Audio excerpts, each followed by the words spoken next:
What's the nicest thing you've done for someone? Former Boy Scout here. I worked a summer camp in Missouri one summer. One week we had a troop of mentally disabled guys stay at the camp. They were all older than standard Boy Scouts. One I took a liking to. Big dude who you would be frightened to death to cross on a dark street. But he was mentally a 5-year-old. He had zero confidence. I wanted to work on that. So I guide him all week but make sure he does as much on his own as humanly possible. We get to woodworking day and I help him construct as much as he feels he can. He just doesn't want to use the hammer to sink the nails. I do a few but notice every single thing he does. He does better than he feels and I decide I'm going to have him do it, whatever the cost. I give him the hammer. He declines. I tell him I believe in him. He declines. I say, tell you what, I'll hold the nail for you. I trust you that much. I know you won't hurt me. He took the hammer. I hold the nail. I bit down hard expecting a broken finger. Whack. That nail went down like it was made of butter. He didn't even pinch my finger as the head of the nail went down. He hit it perfectly. He saw it and dropped the hammer and started wringing his hands and tried to be excited without making a scene. My heart was so full for him. I felt amazing for taking that risk. That was over 20 years ago, and I've never forgotten it. I now have 2 young daughters who I put my physical self on the line for regularly. Sometimes it works out. Sometimes I gain new scars. But I know being the someone who trusts you no matter what makes any physical pain not even a consideration. I riding on my bike saw a man lying on his back in the middle of an adjacent sidewalk. While it's fairly common around here to find homeless people passed out in doorways and whatnot, and therefore relatively easy to ignore, this guy was different. Nicely dressed. Clean. Not obviously homeless. And really still. Nobody was stopping. It was in broad daylight. I got off my bike and checked on him. His eyes were rolled back in his head, then would randomly roll around. His pulse was weak and slow. He was breathing, but very slowly and shallowly. Once I stopped, people started getting interested. But when I asked someone to call 911, everyone took off. I called them myself, and they wanted me to do CPR. I only had one functioning arm, so I again asked for help. All the rubberneckers again disappeared. Fortunately, an ambulance arrived quickly. I still don't know what happened to him, but I hope he was okay. I also called 911 for a guy that was obviously homeless and drunk at night in a mostly deserted area, because he was passed out face down on a sidewalk with a nearly empty bottle of bourbon in his hand, and a growing puddle of blood stemming from where he slammed his head when he fell down. I would rather risk some personal safety than wonder if another human bled out because I didn't want to be bothered. Yes, I understand not stopping to help a guy in a van on the side of a deserted road in the middle of the night, or another dozen other scenarios. Get somewhere safe and call the police. But I'm baffled as to how people can just flow around a person in need in broad daylight in a well-populated area. Donating half my liver. Knew someone at school who was raised by a single parent. Said parent develops cancer and my friend, who had been obviously depending on her, became utterly depressed. Couldn't cook meals, finish schoolwork, do sport. Most of his time was dedicated to his parent. I cooked, bought meals for him, helped him catch up all his missed classes, organized stuff to get him outside, etc. He's doing better now, so is his mum. Although we don't talk anymore, still, felt worthwhile. I came home late on a delayed flight and there was an old woman sobbing at the bus depot because no one was there to take her home. This was in the middle of a bad snowstorm at 1 a.m. so no one wanted to drive. I picked her up and drove out of my way to drop her off. Had to drive an extra half hour in the worst conditions ever, but it all worked out. I don't know if it's the nicest thing, but a friend of mine was having a bad day so I surprised her with mozzarella sticks when I saw her that night. She cried. Someone dropped their lotto ticket and I returned it to them. They won $400 and gave me half.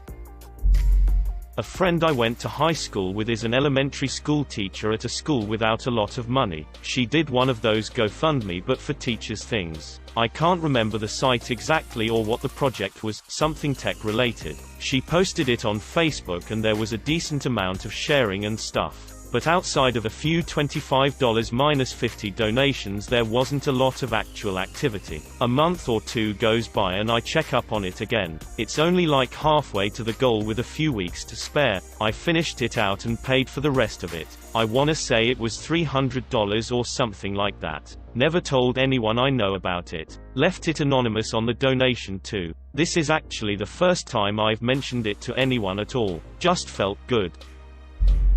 An acquaintance talked about suicidal thoughts over several weeks online. One day he said goodbye forever and left all groups. I found his address and sent an ambulance there. He's feeling better now, and thanked me a few days afterwards.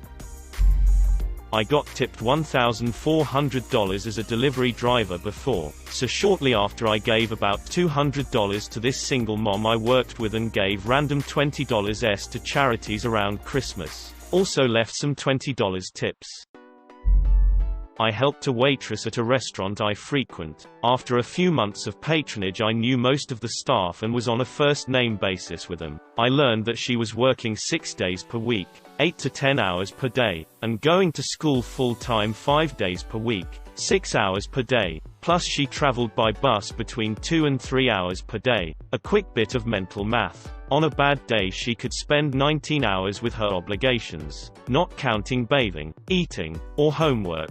And after she paid for her tuition, she only had 10% of her paycheck left over. As I have no family nor children of my own, I decided to pay for her university. She has since quit her job and is focusing on her studies. She regularly sends me updates about her classes and I'm happy to report she's getting straight A's as a psychology major.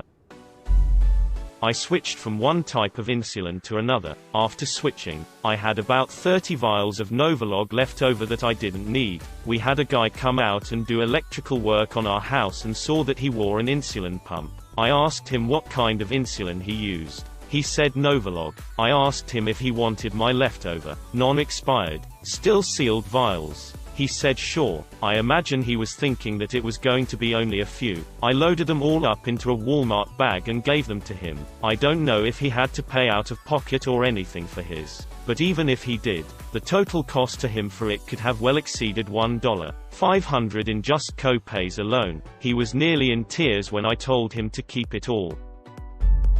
This happened about 10 years ago. I had an early childhood education class in college that involved interacting with preschoolers. The college has a daycare for locals and teachers. One day we all decided to take the kids to a nearby park. This park was pretty secure, but there was a very busy road right next to it, and there were gaps in the fences. One of the kids' moms decided to come early to pick up her son. She parked on the other side of the street and was waiting to cross. The kid saw her and basically immediately started running and climbed through the fence and was going into the street. I noticed and ran as fast as I have ever in my life. Leapt over the fence. It was only about 3 feet and grabbed the boy literally a split second before a huge flatbed truck zoomed past going at least 65 plus mph.